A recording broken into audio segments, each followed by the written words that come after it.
Salut! Et nous voici dans le potager de la Mélésa, que je vais vous présenter en images Salut à tous. et en musique. Alors je vais vous présenter un petit peu ce petit potager que j'essaye de faire depuis la deuxième année. Voilà. D'ailleurs, on va commencer par un petit radis, fraîchement cueilli. Un vrai petit régal. Je me situe dans l'extrême sud-est de la France. Une région plutôt chaude et ensoleillée, quasiment toute l'année. J'utilise de façon simple la technique de la permaculture pour garder un sol fertile et le travailler surtout le moins possible. Alors nous allons voir ensemble le résultat de cette expérience et puis on en tirera les conclusions.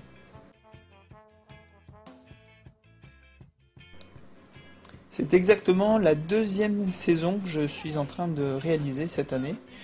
Et donc je suis parti l'année dernière, lors du premier confinement, en utilisant uniquement la zone qui est numérotée, donc de 1 à 10.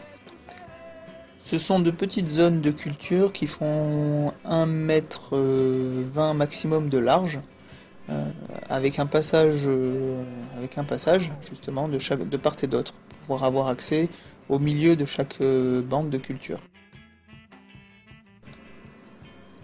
Le paillage est un élément essentiel en permaculture si vous voulez garder une vie microbienne, une vie du sol, mais aussi pour garder toute l'humidité à l'intérieur du sol. Et comme ça, justement, ce sol il va être fertile, il va travailler à votre place. En fait, je travaille plus le sol et je fais juste des apports à chaque fois que je rajoute une culture. Et ce qui fait que je peux mixer les cultures facilement. S'il y en a une qui n'a pas fini de pousser et que je compte la laisser, je la laisse. Et quand elle est finie, y en a d'autres qui sont déjà en place. Donc c'est facile d'en rajouter, de permuter, de faire évoluer, ainsi de suite. Je garde quand même la logique de réunir certaines cultures, comme les petits pois mange-tout ou les oignons. Effectivement c'est plus logique, mais entre eux, sur la même plate-bande, je mixe, et comme ça, dès qu'il y a un trou, je vais rajouter à un moment donné simplement de la salade, par exemple. Ici, c'est ce qu'on voit. Il y a encore des poireaux d'hiver, et puis j'ai déjà ajouté quelques petites laitues. Et puis quand elles seront parties, je mettrai très certainement des tomates, quand ce sera le moment.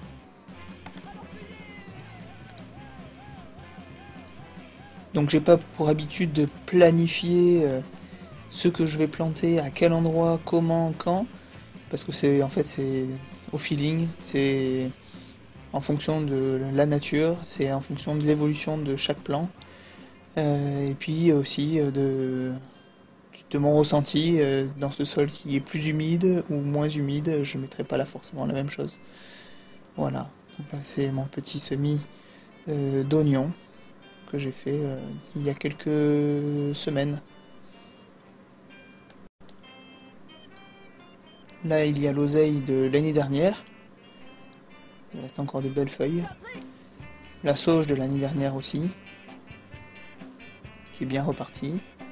Les oignons de l'année dernière. Et les févettes de l'automne. Voilà. Là, j'ai choux de Bruxelles que je n'ai pas récolté. C'est pas monté. C'est pas venu, c'est monté de suite en fleurs. Donc la zone des fèves qui va permettre de nourrir aussi le sol grâce à sa capacité d'enrichir en azote le sol. Du coup, je prends l'habitude de lancer derrière les patates. Et ce que j'ai fait cette année, c'est pour optimiser le temps. C'est que je sais que celles-là je vais bientôt les récolter et les couper. Du coup j'ai déjà planter les pommes de terre. Donc là on voit bien qu'elles ont germé. Donc quand je vais les couper, je vais pailler à cet endroit-là avec les fèves, à cet endroit-là, là où il y a les patates. Une autre chose aussi extraordinaire, c'est que juste à côté, sur la partie droite, j'avais mis les épluchures de pommes de terre, par exemple, et on voit bien qu'elles ont germé toutes seules. Donc du coup, je me suis dit, là, il me restait 2-3 patates, 2-3 pommes de terre, donc je vais les planter à cet endroit-là aussi, en mettant ce que j'ai sous la main, donc des déchets verts, et puis du fumier qui me restait.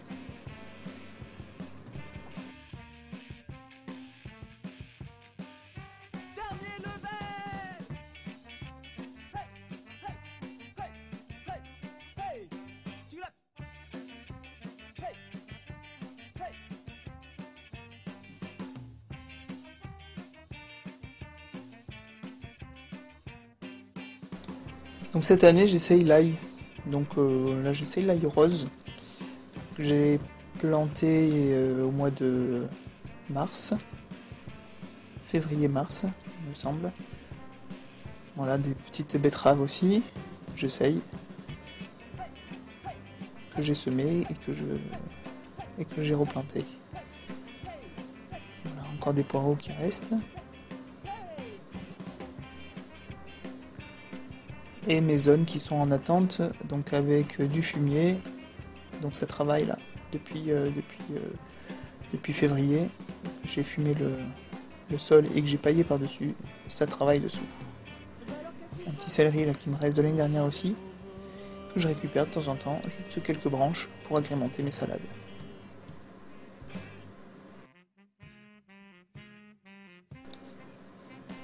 L'idée que j'ai de ce potager, c'est de pas passer trop de temps à travailler le sol, mais plutôt l'utiliser à faire des semis de variétés diverses et variées et de mélanger toutes ces cultures dans un petit espace afin que chacune puisse y trouver son bonheur, qui fera aussi mon bonheur et le bonheur de toute la famille.